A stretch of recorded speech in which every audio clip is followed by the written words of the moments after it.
आप सभी को नमस्कार। विलंब से आरंभ करने के कारण आप सभी से क्षमा प्रार्थना करता हूं। आप सभी जानते हैं कि कल से एक बहुत महत्वपूर्ण खबर उत्तर प्रदेश से आ रही है और वो खबर घृणा को लेकर है। जिस प्रकार से कुछ राजनीतिक दल, चाहे वो कांग्रेस हो और चाहे वो समाजवादी पार्टी हो, आपस में जिस प्रकार से एक कंपटीशन और एक प्रतिस्पर्धा चल रही है कि who will promote more hatred for the Hindus, हिंदुओं के खिलाफ ज्यादा घृणा कौन उगल सकता है और हिंदुओं के खिलाफ बोलने वालों को कौन सी पार्टी प्रश्रय दे सकती है, इस प्रकार का विषय, इस प्रकार का प्रतिस्पर्धा, कंपटीशन हम उत्तर प्रदेश में समाजवादी पार्टी और कांग्रेस के बीच में देख रहे हैं।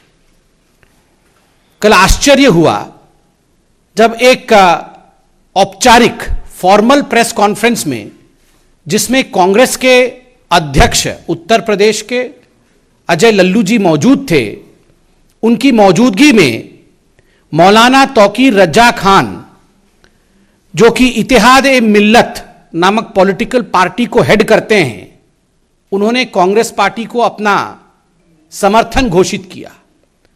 और अभी भी हमने देखा कुछ मिनटों पहले कांग्रेस पार्टी के ऑफिशियल ट्विटर हैंडल ने प्रियंका वाड्रा जी के साथ मौलाना तौकीर रजा खान के तस्वीर को ट्वीट करते हुए लिखा है कि बीते दिनों आला हजरत बरेली शरीफ के मौलाना तौकीर रजा खान साहिब की कांग्रेस महासचिव श्रीमती प्रियंका वाड्रा जी से मुलाकात हुई और समर्थन देने की बात उन्होंने कही है। तो ये कांग्रेस पार्टी ने ऑफिशियली ट्वीट भी किया है और तौकीर रजा खान के समर्थन के विषय में कल प्रेस कॉन्फ्रेंस भी देखा। आज ये सवाल उठता है कि आखिर ये मौलाना तौकीर रजा खान साहब कौन है। याद करिए, मीडिया ने चंद दिनों पहले मौलाना साहब के एक वीडियो को दिखाया था जिसमें स्पष्ट रूप से मौलाना तौकीर रजा खान हिंदुओं के खिलाफ जहर उगल रहे थे उत्तर प्रदेश में। ऐसी बातें कह रहे थे जो कभी कहा नहीं जा सकता। मौलाना तौकीर रजा खान कह रहे थे कि अगर कानून की व्यवस्था, मेरे जो यूथ हैं, मेरे जो जवान हैं, अर्थात जो मुस्लिम जवान हैं, उनके हाथों में कानून की व्यवस्था आ जाए तो जो हिंदू लोग हैं उनको सोचना पड़ेगा, हिंदुस्तान में रहने की जगह तक नहीं मिलेगी हिंदुओं को। आप सोच के देखिए किस प्रकार की यह घृणा की बात है, घृणा की पराकाष्ठा है, हाइट ऑफ हेट्रेड, जिसमें स्पष्ट रूप से एक मौलाना कह रहे हैं कि अगर हमने खुला छोड़ दिया अपने युवकों को तो धर्म विशेष का नाम लेकर कह रहे हैं कि हिंदुओं को हिंदुस्तान में रहने की जगह नहीं मिलेगी, देश छोड़ के जाना पड़ेगा। और तो और उसी लाइन में वो कहते हैं आगे कि हिंदुस्तान का नक्शा बदल के रख देंगे, हिंदुस्तान का नक्शा बदल जाएगा। हिंदुस्तान का नक्शा बदलने वाले लोग, जिन लोगों के मंसूबों में इस प्रकार की कारसादी है कि वो हिंदुस्तान के नक्शा को बदलना चाहते हैं, कानून की व्यवस्था को पलटना चाहते हैं, स्वाभाविक रूप से वैसे लोगों का समर्थन कांग्रेस पार्टी लेती है। ये कोई कांग्रेस पार्टी के लिए नया विषय नहीं है। It is not knew that the Congress party stands in alliance with such people who shower constant hatred against the Hindus and the philosophy of India. याद करिए, यही वो मौलाना तौकीर रजा खान है जिन्होंने CAA के समय कहा था हम तो अल्लाह वाले हैं, हम तो अल्लाह वाले हैं, हम चाहेंगे तो खून की नदियां बहा देंगे।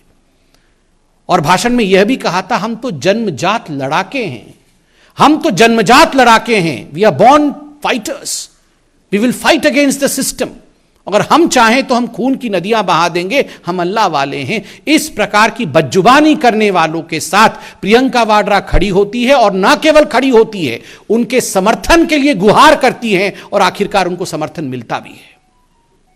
This is not new in Congress, I said so because आप याद करिए केरल में किस प्रकार से वेलफेयर पार्टी का और वेलफेयर पार्टी को चलाने वाले जमात-ए-इस्लामी, जो कि UAPA के अंतर्गत बैंड है, उस वेलफेयर पार्टी के साथ कांग्रेस पार्टी का गठबंधन हुआ था।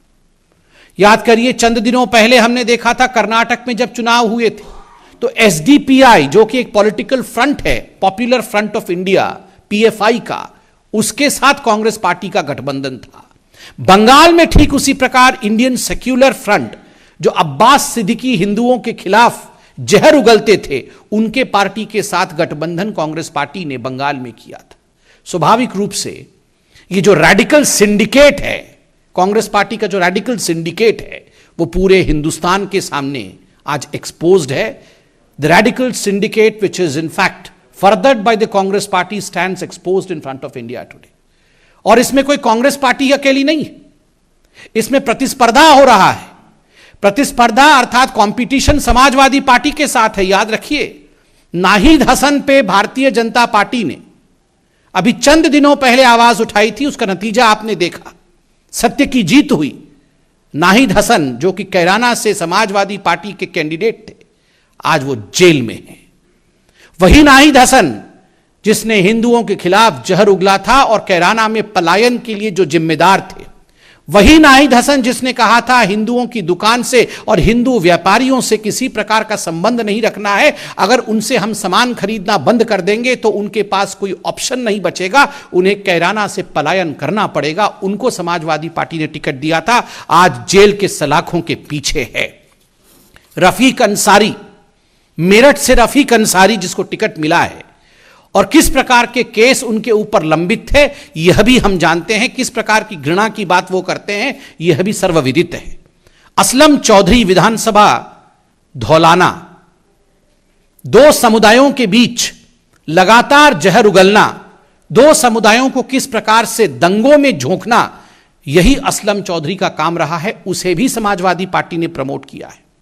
साहिद मंजूर किठौर से, उनके खिलाफ भी क्या केस है आप अध्ययन कर सकते हैं। और मुहर्रम अली पप्पू, मुहर्रम अली उर्फ पप्पू, जिसको टिकट दिया गया है समाजवादी पार्टी द्वारा और जो सहारनपुर में गुरुद्वारा हिंसा का मास्टरमाइंड था, गुरुद्वारे में किस प्रकार उन्होंने हिंसा करवाई थी मुहर्रम अली ने, यह हम सब ने देखा था।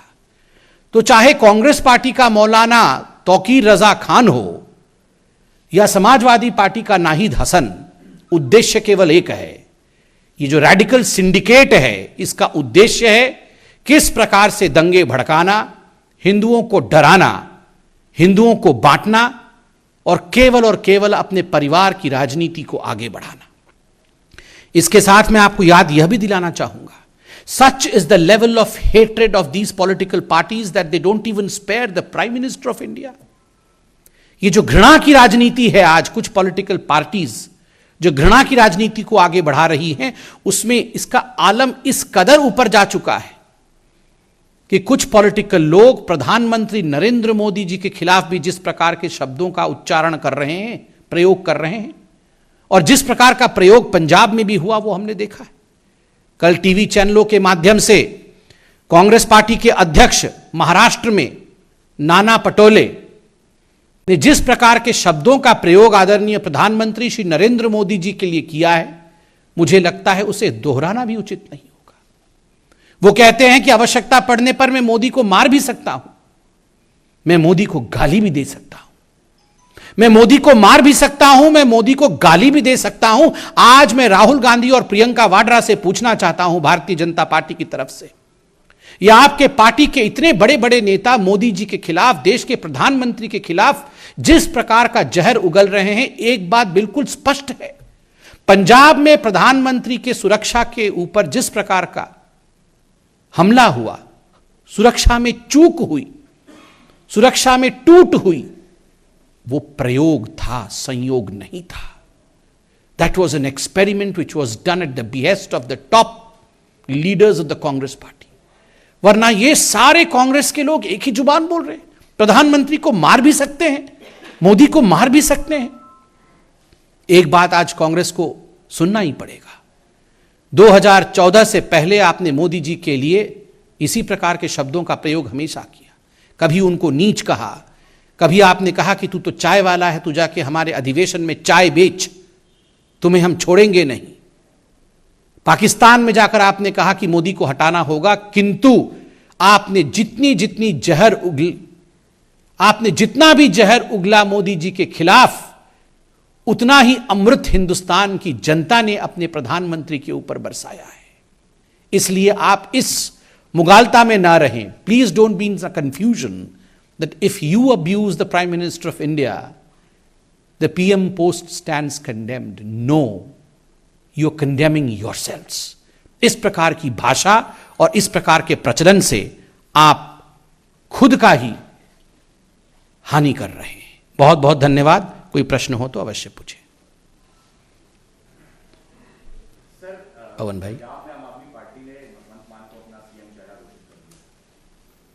उनका पार्टी का विषय है. आज हमने टीवी के माध्यम से देखा कि अरविंद जी गवर्नर की तरह अनाउंस कर रहे थे कि CM बन गए हैं और मान साहब CM की तरह शपथ ले रहे थे लगभग.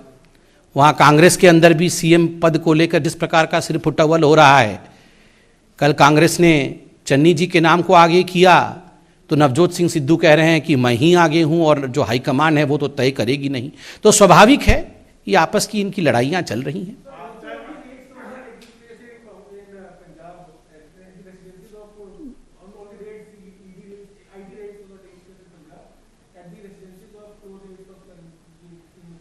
No, these were ongoing cases. These were ongoing cases, and there were cases against 26 people which we gather from the media reports which were filed. The FIRs were filed by the Punjab government, and the Punjab government has asked action against these people. And remember, some of the tallest leaders of Punjab, like the Congress president himself, had called for action against them. So why cry foul today? Law will take its own course. These things should not be seen with a myopic vision of politics. जहां तक पंजाब में red इत्यादि का सवाल है, इन चीजों को राजनीतिक चश्मों से कभी देखना नहीं चाहिए. याद करिए, आज हमने मीडिया के माध्यम से देखा है कि 26 ऐसे व्यक्ति हैं, इंडिविजुअल्स हैं, जिनके खिलाफ पंजाब की कांग्रेस सरकार ने ही FIR किया था और सैंड माफिया के रूप में उनके खिलाफ FIR हुई थी. ये तो खुद मीडिया बता रही है, पंजाब की सरकार बता रही थी. तो स्वाभाविक रूप से जो पंजाब की सरकार चाहती थी कि इनके खिलाफ कार्यवाही हो, अगर कानूनी कार्यवाही कोई हो रहा है जिसका चुनाव से कोई लेना देना नहीं है, तो मुझे लगता है इसको राजनीतिक दृष्टिकोण से नहीं देखना चाहिए. और चंद दिनों पहले तो खुद कांग्रेस के अध्यक्ष सिद्धू साहब भी कह रहे थे कि बहुत सैंड माफिया है. बाकी कुछ पॉलिटिकल पार्टीज भी कह रही थी. तो मुझे लगता है भ्रष्टाचार की लड़ाई में कभी भी राजनीति को हावी नहीं होने देना चाहिए.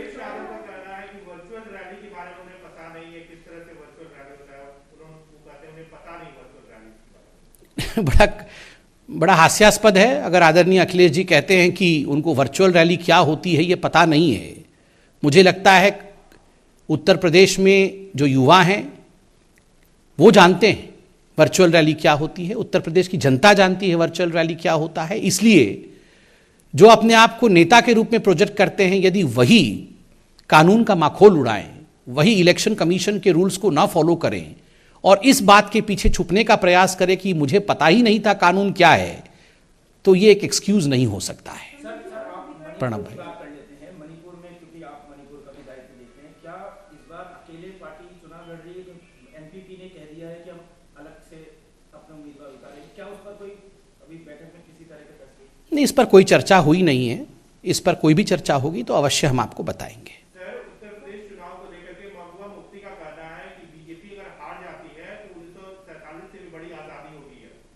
स्वाभाविक है, महबूबा मुफ्ती हो चाहे फारूक अब्दुल्ला हो, अनुच्छेद 370 के हटने के पश्चात काफ़ी फ्रस्ट्रेटेड हैं. उनका तो एक ही मकसद है, अनुच्छेद 370 नहीं हटना चाहिए. तो इसी प्रकार का बयान वो समय समय पर देती रहती है. मैडम,